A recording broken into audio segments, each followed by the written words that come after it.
تو معلوم ہوا کہ قمر زمان نے آج بھی کوئی گفتگو نہیں کی، بلکہ جب تک حیات النفس جاگتی رہی آپ نماز پڑھتا رہا، اور جب وہ سو گئی تو وہ خود بھی سو گیا۔ حیات النفس کی والدہ کو بہت ناگوار گزرا کہ داماد میری لڑکی سے گفتگو تک بھی نہیں کرتا۔ اس کی پہلی بیوی شہزادی چین نے منع کر دیا ہوگا، اور شہزادی چین کو ہی زیادہ چاہتا ہے، چنانچہ اس نے حیات النفس سے کہہ دیا کہ اگر تمہارا شوہر آج بھی تمہارے ساتھ ایسا ہی سلوک کرے تو اس سے کہنا کہ اگر تمہیں اس کی خاطرداری منظور نہ تھی تو نکاح ہی کیوں کیا، مردانہ جواب دینا۔ رات کو بدر بدورہ قمر زمان بنی ہوئی حجرہ عروسی میں آئی تو روز کی طرح نماز کی نیت باندھ لی۔ حیات النفس دیر تک انتظار کرتی رہی۔ آخر ایک مرتبہ اس نے اپنے شوہر کو مخاطب کر کے کہا کہ پہلے آپ میری تھوڑی سی عرض سن لیجئے۔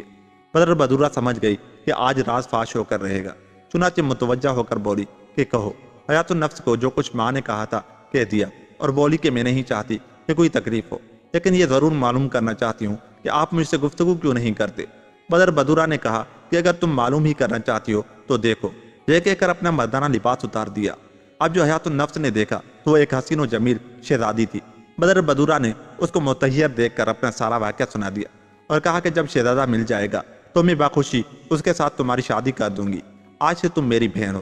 حیات النفس نے اٹھ کر اس کو چھاتی سے لگایا، پھر کہنے لگی کہ بہن، اگر تم پہلی ہی شب کو مجھے یہ بات بتا دیتی تو معاملہ اتنا کیوں بڑھتا۔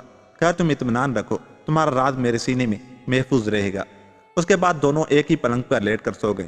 بدر البدورہ صبح کو حسب معمول مردانہ لباس پہن کر باہر چلی گئی، اور حیات النفس نے ماں کو یہ کہہ کر تسلی دے دی کہ وہ دراصل آج کل کوئی وظیفہ پڑھ رہے ہیں، اس لیے گفتگو اور توجہ نہیں کر سکے، اور اب مجھے ان کی طرف سے کوئی شکایت نہیں ہے، یہاں سب اطمینان سے رہ رہے ہیں۔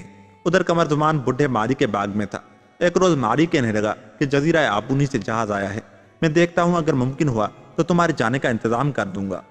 بڈھا مالی ادھر گیا جہاں قمر زمان اداس بیٹھا تھا کہ سامنے کے درخت پر ایک جانور آ کر بیٹھا۔ ابھی وہ دم بھی نہ لینے پایا تھا کہ دوسرے شکاری جانور نے اس کو دبوچ لیا اور پنجے مار کر اس کا پیٹ چاک کر ڈالا۔ جب شکاری جانور نے اس کا پیٹ چیرا تو اس میں سے ایک چیز نیچے گری۔ شہزادی نے اٹھ کر دیکھا تو وہی تلسمی تختی تھی جس کے لیے اپنی شہزادی چھوڑنا پڑا تھا۔ اس نے اس کو فوراً اٹھا لیا اور دھو کر احتیاط سے اپنے پاس رکھ لیا، اور دل میں سوچنے لگا کہ یہ فال نیک ہے، تختی مجھے مل گئی ہے تو انشاءاللہ بدر بدورہ بھی مل جائے گی، کیونکہ جب تک یہ تختی ہمارے پاس تھی تو ہم بھی ایک جگہ تھے، اور جب سے اس کو جانور لے گیا تھا ہم بھی جدا ہو گئے ہیں۔ قمر زمان انہی خیالات میں گلتان و پیچان بیٹھا تھا کہ بوڑھا مالی واپس آ گیا اور کہنے لگا کہ میں نے تمہارے لیے جہاز میں جگہ کا انتظام کر دیا ہے، پرسوں جہاز روانہ ہوگا، تم بھی سوار ہو کر چلے جانا۔ شہزادے نے خدا کا شکر ادا کیا اور دعا کی کہ اے جامع المتفرقین ہمیں جلد ملا دے۔ اگلے روز اٹھ کر دونوں حسب معمول اپنے اپنے کام میں لگ گئے۔ قمر زمان ایک سوکھے ہوئے درخت کو کاٹ کر گرا رہا تھا۔ جس وقت درخت گرا اور جڑ کی مٹی ادھر ادھر ہوئی تو وہاں ایک دروازے کے آثار معلوم ہوئے، تو شہزادے نے تھوڑی سی مٹی اور صاف کی تو ایک تہہ خانے کا دروازہ نکل آیا۔ کواڑ کھول کر اندر گیا تو 50 اشرفیوں سے بھری ہوئی دیگیں نظر آئیں۔ وہ بھاگ کر مالی کے پاس آیا اور واقعہ بتا کر دیگیں دکھائیں۔ مالی نے کہا کہ بیٹا یہ تمہاری تقدیر کا مال ہے، اپنے ساتھ لے جاؤ، میں 50-60 سال سے اس باغ میں کام کرتا ہوں، آج تک اس کا پتہ نہیں چلا۔ شہزادے نے اصرار کیا کہ نہیں، میں تنہا اس کو ہرگز نہیں لوں گا۔ بڑی مشکل سے نصف نصف کا فیصلہ ہو گیا۔ قمر زمان نے آدھی دیگوں کو اشرفیوں سے بھرا اور اوپر سے روغن زیتون ڈال دیا تاکہ شبہ نہ ہو۔ آخری دیگ میں وہ تسمی تختی بھی خیال سے رکھ کر سب دیگوں کے منہ بند کر دیے اور جہاز پر لدوا دیا۔ اتفاقاً شام کو مالی بیمار ہو گئے۔ قمر زمان شب بھر اس کی تیمار داری کرتا رہا۔ صبح کو بھی اس کی دیکھ بھال میں دیر ہو گئی، اور جب ساحل پر پہنچا تو معلوم ہوا کہ جہاز انتظار کر کے روانہ ہو گیا۔ بیچارہ روتا پیٹتا واپس آ گیا۔ یہاں آیا تو مالی کی حالت برابر پرزور خراب ہوتی رہی، حتیٰ کہ تیسرے چوتھے روز اس کا انتقال ہو گیا اور قمر زمان بالکل تنہا رہ گیا۔ روپیے پیسے کی کوئی کمی نہ تھی۔ باغ کے مالک سے مل کر 1 سال کے لیے اور ٹھیکے پر لے لیا اور وہیں رہنے لگا کہ جب کوئی دوسرا جہاز آئے گا تو یہاں سے چلا جاؤں گا۔ وہاں شہزادی بدر بدورہ ساحل پر آ کر کسی نہ کسی بہانے قمر زمان کو تلاش کرتی، کیونکہ اس کو معلوم ہو چکا تھا کہ چیدان جانے کا راستہ اسی طرف ہو کر ہے۔ قمر زمان کا مال لے کر جب جہاز آبونی پہنچا تو بدر بدورہ ساحل پر موجود تھی۔ وہاں اس نے مختلف مال خریدا، اس میں روغن زیتون کی دیگیں بھی تھی۔ جہاز کے کپتان نے کہا کہ یہ ایک شخص کا مال ہے جو سوار نہ ہو سکا، جب ہم واپس اس جزیرے میں جائیں گے تو اس کا روپیہ ادا کر دیں گے۔ اور سامان اٹھوا کر شہزادی مایوس لوٹ آئی۔ قیام گاہ پر لوٹ کر جب دیگیں کھلوائی ان میں وہ دلچسپی تختی بھی نکلی جو قمر زمان کے ساتھ ہی کھو گئی تھی۔ تختی کو دیکھتے ہی شہزادی قریب تھا کہ فرط مسرت سے بے ہوش ہو جائیں۔ بمشکل ضبط کیا اور سپاہیوں کو حکم دیا کہ کپتان جہاز کو یہاں لا کر حاضر کرو۔ فوراً کپتان کو لایا گیا۔ اسے بدر بدورہ نے کہا کہ جس شخص کا روغن زیتون لائے ہو اس پر ہمارا بہت بھاری قرضہ ہے، تم اسی وقت اس جزیرے میں واپس جاؤ اور اس شخص کو اپنے ساتھ لے کر آؤ جس نے یہ تیل بار کرایا تھا، اور جب تک تم واپس نہ آؤگے تمہارا جہاز بطور ضمانت ہمارے پاس رہے گا۔ کپتان جہاز ایک بڑی کشتی لے کر ادھر روانہ ہو گیا اور بدر بدورہ نے تنہائی میں حیات النفس کو کل واقعہ سنایا اور کہا انشاءاللہ اب میرے عزیز شوہر اور اصلی قمر زمان آنے والے ہیں۔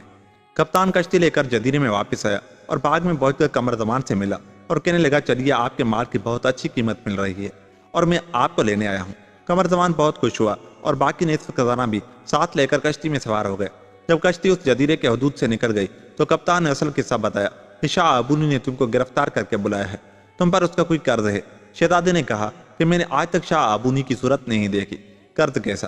کپتان نے کہا کہ مجھے کچھ نہیں معلوم، تمہیں وہیں چل کر سب بتا دیا جائے گا۔ اس پریشانی میں یہ لوگ ابونی پہنچے۔ کپتان نے قمر زمان کو پیش کیا۔ شہزادی نے اس کو بہت کچھ انعام دے کر رخصت کر دیا اور خواجہ سرا کو حکم دیا کہ اس شخص کو غسل کرا کے کپڑے عمدہ پہناؤ اور فلاں کمرے میں بیٹھاؤ۔ خواجہ سرا قمر زمان کو حمام میں لے گیا اور وہاں نہا دھو کر شہزادے نے لباس تبدیل کیا اور ایک کمرے میں بیٹھ گیا، لیکن سخت حیران تھا کہ آخر میں کیوں بلایا گیا اور اب یہ کیا ہو رہا ہے۔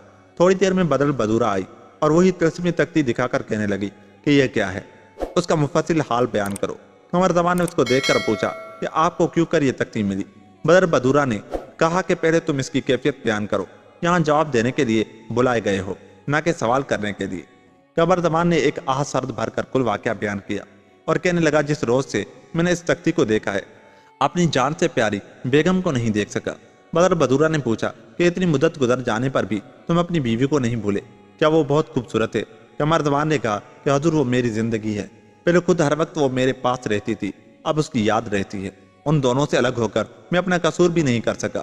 بدر بدورہ کو یقین ہو گیا کہ شہزادہ اب بھی اس کو اتنا ہی پیار کرتا ہے جتنا پہلے کرتا تھا، چنانچہ اس نے اپنے آپ کو ظاہر کر دیا اور قمر زمان کی چھاتی سے لپٹ کر دیر تک روتی رہی۔ پھر دونوں نے اطمینان سے بیٹھ کر اپنی اپنی سر گزشت سنائی اور تمام رات و نیاد میں گزر گئی۔ صبح کو شاہ ابونی آیا تو دیکھا کہ ایک بہت شکیل مرد اور ایک خاتون بیٹھی ہیں۔ تعجب سے چاروں طرف دیکھنے لگا، پھر دریافت کیا کہ قمر زمان کہاں گئے۔ بدر بدورہ کھڑی ہوئی اور تمام واقعات شروع سے آخر تک بیان کر کے شاہ ابونی سے کہا کہ آپ میرے شوہر نامدار شہزادے قمر زمان ہیں، اب آپ دوبارہ میری پیاری بہن حیات النفس کی شادی ان سے کر دیں۔ تمام قصہ سن کر بادشاہ بہت حیران ہوا اور دوبارہ شادی کر کے وہیں رہنے لگا۔ شاہ ابونی نے تاج و تخت قمر زمان کے حوالے کر دیا اور خود عبادت میں مصروف ہو گیا۔ 1 سال کے بعد دونوں شہزادیوں کے یہاں لڑکے پیدا ہوئے، ایک کا نام امجد اور دوسرے کا اسد رکھا گیا۔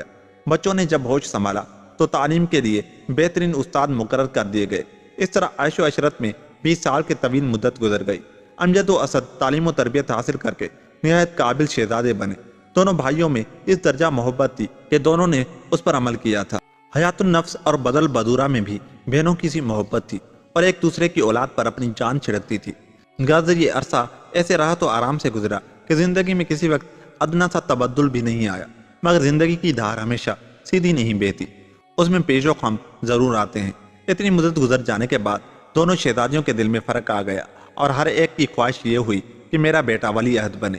دونوں نے اپنے اپنے لڑکوں کو سوتلی ماں کی طرف سے بدزن کرنے کی کوشش کی، لیکن امجد اور اسد نے عہد کر رکھا تھا کہ ہم ایک دوسرے سے راز نہیں چھپائیں گے، چنانچہ وہ آپس میں تبادلہ خیال کر لیتے تھے، جس کا نتیجہ یہ نکلتا کہ ان کی طبیعتیں آپس میں صاف رہتی اور دونوں شہزادیاں جو کچھ کہتی بیکار تھا۔ بڑھتے بڑھتے دونوں ماؤں کا حسد آخرکار اتنا بڑھ گیا کہ ہر ایک دوسرے کے لڑکے کو ختم کرانے کے در پہ ہو گئی۔ قمر زمان باہر گیا ہوا تھا۔ ایک دن امجد و اسد کاروبار حکومت دیکھتے اور شام کو مل کر تمام دن کی مصروفیات پر تنقید و تبصرہ کر لیتے۔ ایک روز امجد محل میں آیا تو ایک کنیز نے حیات النفس کا خط لا کر دیا۔ امجد نے پڑھ کر غصے میں کنیز کو قتل کرا دیا۔ دوسرے روز یہی واقعہ اسد کے ساتھ پیش آیا، اس کو بدر بدورہ کا خط لا کر دیا، اس نے بھی لانے والی کنیز کو قتل کرا دیا۔